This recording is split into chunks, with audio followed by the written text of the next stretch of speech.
Welcome, friends of the Greasy Shop Rag. Today we're going to take a look at a Husqvarna 128L string trimmer. The customer complaint is that it just bogs. Let's fire this thing up and see what it does.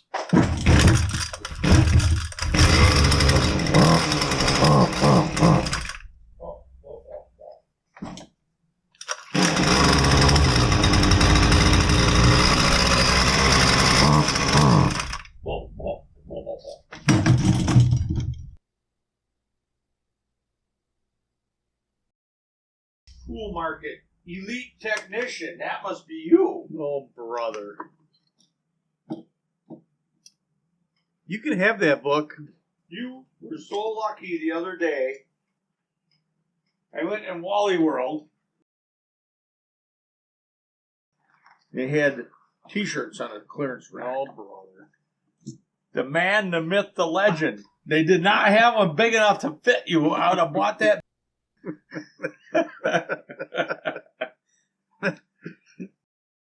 I was thinking of you.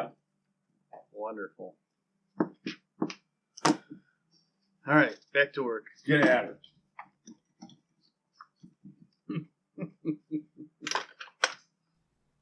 All right, back to work. As you saw, I fired it up and it just bogged.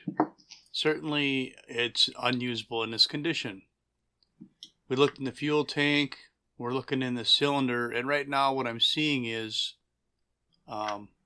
telltale signs of old fuel in this machine. And how I know that is because there's a lot of brown staining and streaks inside the cylinder. And that comes from old stale fuel. So let's dump this old fuel out and see what it looks like. I already have some normal looking fuel in this funnel because I'm just planning on getting rid of this stuff. So we can't really tell, what color it was. It didn't really darken that fuel too much, but what we did find is that the fuel filter fell out. It was no longer connected to the line, which is probably broken or rotten. See if there's any other parts in there. Let's get this fuel out of the way. A lot of times the old fuel was dumped out by the customer, or the tank was just empty and they put fresh stuff on top, so your clue in the tank doesn't match your clue that you see in the cylinder or on the side of a piston,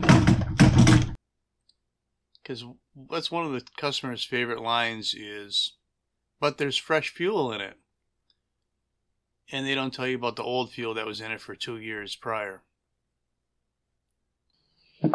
It's not a bang on the customer, it's just maybe they don't know any better. So we've removed the air filter holder, and now we're going to remove a couple of fuel lines off the carburetor. There's our throttle wire, and we have harvested one carburetor. Put this thing on the stand and take a closer look at it. And what I was pointing at there was that both the fuel line fittings are on the same side of the carburetor. So when you take this apart, it's pretty obvious which way it goes back together. Just remember to line it up with both of those fuel lines lined up. Here's our fuel pump. Looks fine. But here's our micro screen. Now remember that filter was off the line, and because of that, it sucked a bunch of dirt in.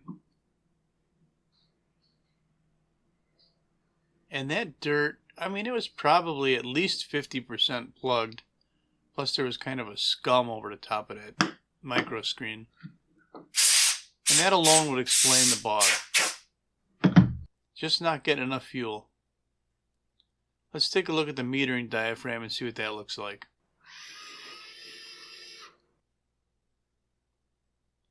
Two screws holding this metering chamber plate down.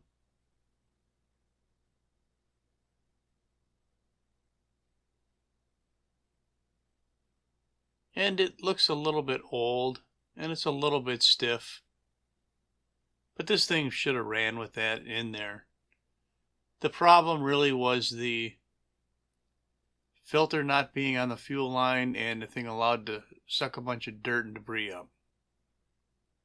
We got it apart, we got it on the bench, we're going to put a new kit in it. This kit comes with a lot of choices. So we'll just have to pick the right gaskets. Not that one. Not that one.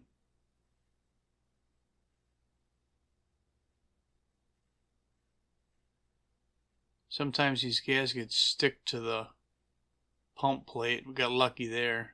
Didn't leave any debris behind.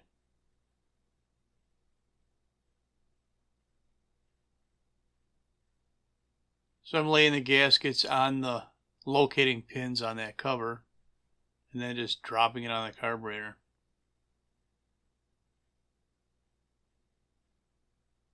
And our primer bulb, it looks brown, but it feels good.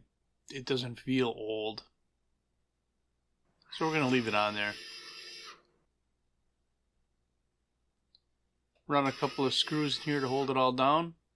Snug them up. That side's done. Let's take a look at the metering chamber side. You notice we didn't look at the needle.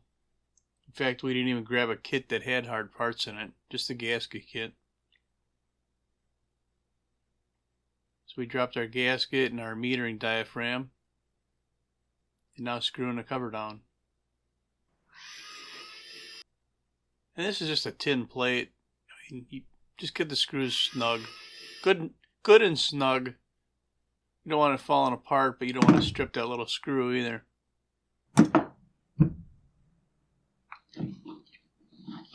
So we got to look at these fuel lines now. Why did that one line let the filter fall off of it? Is it rotten?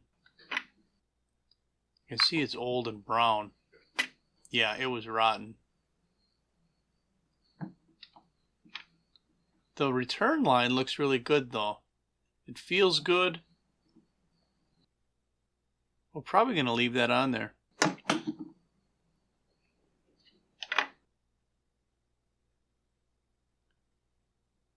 There's a lot of different ways to install these fuel lines.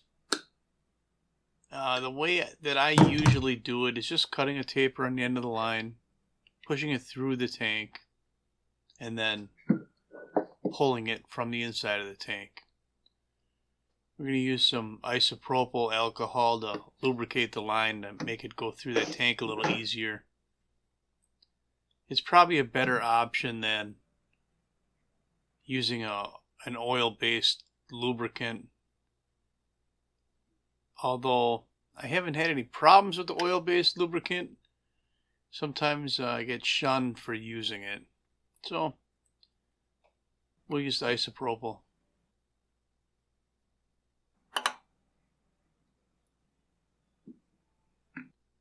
Alright, we got our line pulled through. And we're going to flush cut the end and push a new filter on there. I really don't like having to stretch a line that hard like that. But it will recover. Here we got our filter on there, drop in the tank. Happy with that. Now we can put the carburetor back on. Just got to get oriented here a little bit. Put our throttle wire back on. There's a Z-bend in the end of the cable. It just goes into the linkage on the side of the carburetor.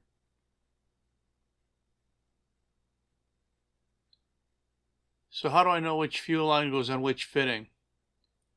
Well, the return line is the fitting closest to the primer bulb.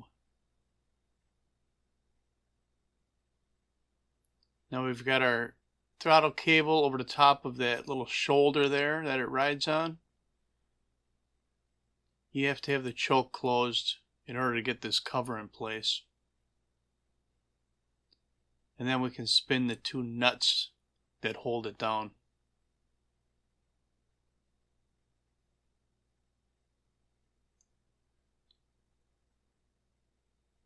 So basically what we found was a fuel filter laying in the bottom of the tank that allowed dirt to be drawn up into the carburetor, block the passageway in the micro screen, and starve the engine for fuel, causing a bog. I don't know how long this has been going on. It probably ran that way for a while before there was so much material in there that it couldn't run right. So we'll probably have to adjust the carburetor, and that's what the end of this video will be. So if this thing does start up, then that's all I'm going to have for you on the Husqvarna 128L that needed a micro screen cleaned out. Thanks for watching. Later.